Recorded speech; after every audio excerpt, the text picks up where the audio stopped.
impossible el que coneixem com a desenrotllament del capitalisme. I encara més el capitalisme neoliberal, que amb aquest nom sembla que vinguem a dir ara aquí ja s'ha desregulat tot. No s'ha desregulat res. Millor dit, sí, s'han desregulat segons quines coses, els acomiadaments, per exemple, i s'han hiperregulat unes altres, com és, per exemple, la immigració, que no forma part del treballador, del mercat, si li volem dir amb aquest nom, el mercat laboral. Doncs si el mercat laboral va des del producte fins al qui l'executa i fins al qui el fabrica i el productor real, que és en aquest cas el treballador, com podem parlar de mercat lliure si el capital circula lliurement, que també veurem que tampoc tan lliurement, perquè hi ha uns interessos que competeixen entre ells i que invoquen també la legislació.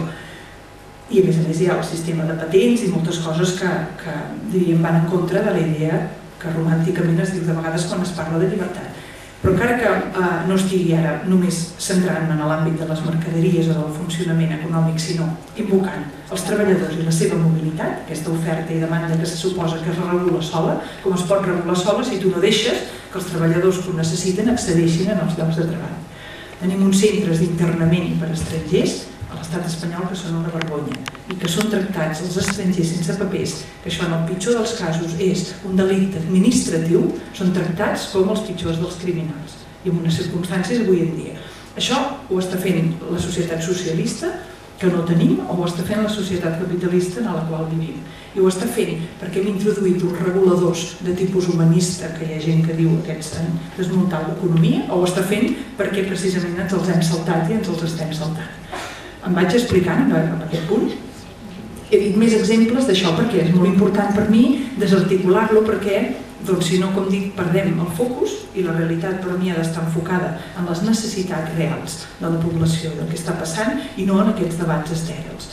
Més exemples, és obvi, un altre exemple és, tenim aquí aquesta cosa que en diem el deute extern, i aquest deute, el deute públic, el deute que ha adquirit aquesta societat, suposadament que ha adquirit el conjunt de la societat espanyola, i aquest deute, fent servir aquesta paraula, que torna a ser una paraula mal aplicada, que això del rescat, perquè sembla que si et rescaten encara has de donar les gràcies, si algú salva, estàs ofegant-te i algú et rescata, doncs bé, això és una paraula que no es pot aplicar aquí, perquè de seguida diré, i per tant hi ha gent que li aplica directament la paraula que correspon.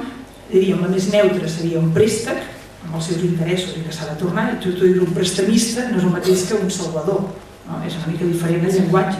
Qui em rescata és el salvador i el qui em presta és un prestamista, ja canviem molt d'àmbit semàntic, el motiu i de tot. Això seria la paraula neutra, però en realitat jo estic completament d'acord amb la gent que diu és una estafa, i per tant és un estafador, ja no és un salvador ni és un prestamista, és directament un estafador.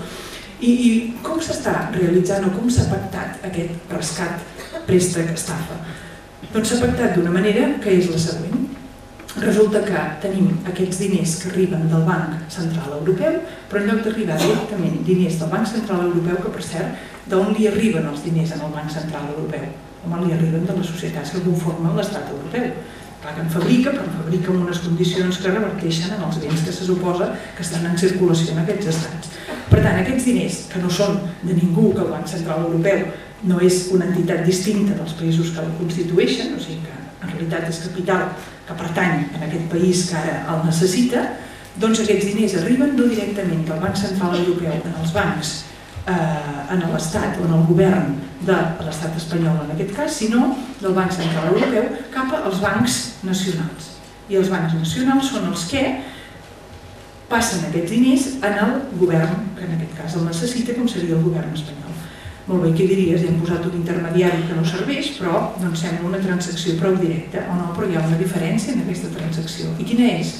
Quan els diners van del Banc Central Europeu cap als bancs nacionals, aquí s'aplica un interès de l'1%.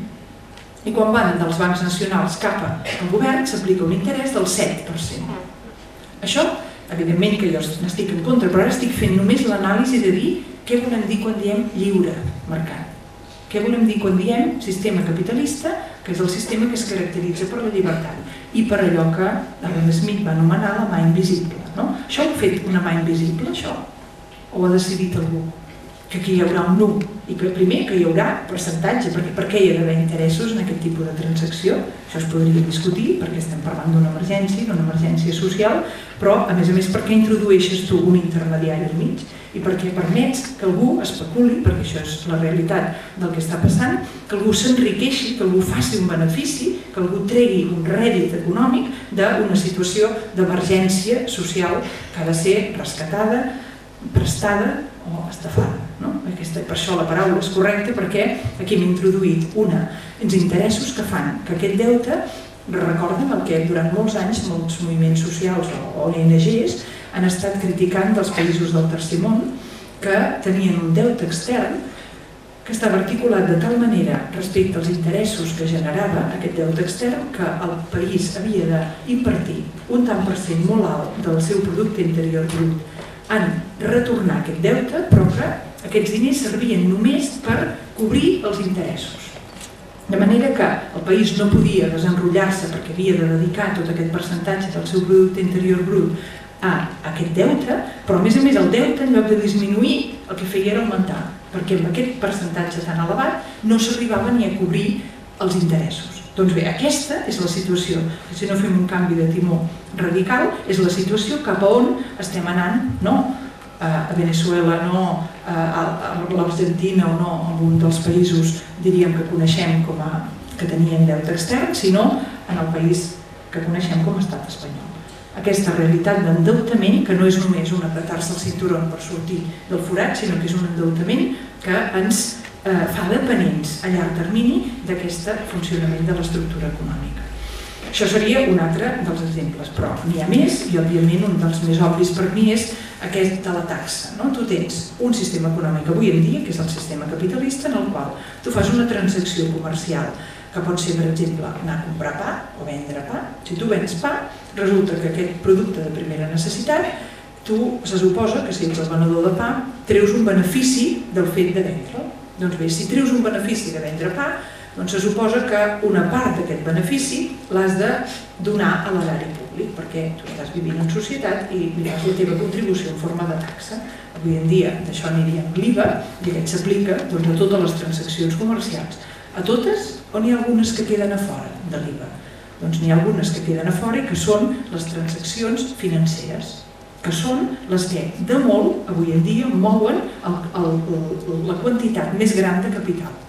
O sigui, amb una proporció que és de més d'un factor de 100 o de més d'un factor de 1.000 en volum de beneficis que generen, són les transaccions financeres. Per això se li diu a l'economia contemporània, alguns hauran sentit això de l'economia de casino, una economia que es basa en l'especulació, en comprar i vendre diners, no en produir mercaderies i vendre-les, que això per sort encara passa, que hi ha gent que fa coses i les ven, però la majoria dels moviments de capital de diners a nivell mundial no són de gent que fabrica coses i les ven i altres que les compren, sinó de gent que especula en diners. Doncs bé, aquestes especulacions financeres, que són transaccions financeres que deixen un benefici, i com dic, un benefici molt superior a la resta d'activitat econòmica junta, aquestes transaccions no tenen taxa per l'erari públic.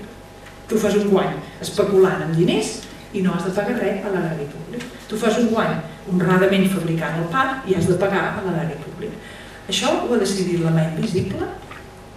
Això és el mercat lliure que fa aquestes coses? O hi ha algú que decideix i que diu aquí posarem una taxa i a més serà del 21% i aquí no posarem cap taxa i serà del 0%.